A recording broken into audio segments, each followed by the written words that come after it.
Hello, I'm Richard Hammar, and I would like to talk to you today about taxes. Each year I write 2 tax guides for ministers and churches.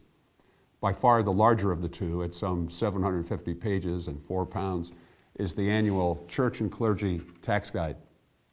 This book is not designed to be read cover to cover. You're not going to sit in a hammock drinking a lemonade poolside and read this cover to cover. The idea, rather, is that it's a reference book and that any tax issue that arises in your church or in preparation of your own individual tax return is going to be addressed and in most cases answered by this book.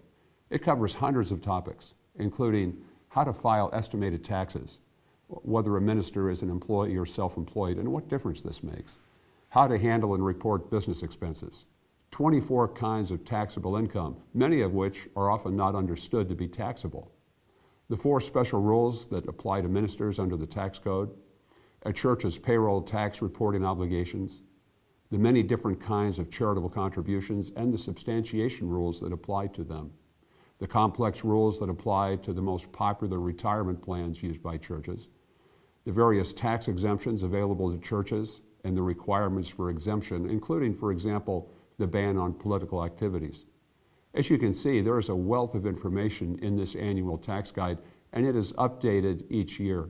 But many years ago, I started writing a second tax guide, the Minister's Tax Guide, at some 60 pages in length. It is much shorter than the Church and Clergy Tax Guide, and it has a very different purpose. It is not a comprehensive reference book, but rather a line-by-line primer that is designed to assist ministers in completing the most basic tax forms. I have often said that ministers' taxes are unique, but not necessarily complex. And this is an important distinction. Yes, there are some special tax rules that apply to ministers, but most of these are easily explained and understood because while they may be unique, they are not complex. This resource is designed to assist ministers in understanding these rules and using that knowledge to complete their tax return. The Minister's Tax Guide contains a special insert that summarizes a church's payroll tax reporting responsibilities. These rules are often not well understood by church staff members who are responsible for complying with them.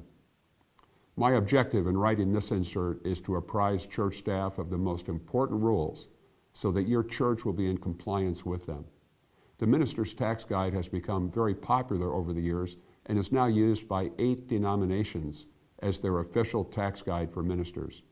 I am pleased to report that the Assemblies of God was added to this group many years ago and that the book is made available free of charge through AG Financial Solutions and can be accessed by any Assemblies of God minister on the AG Financial Solutions website.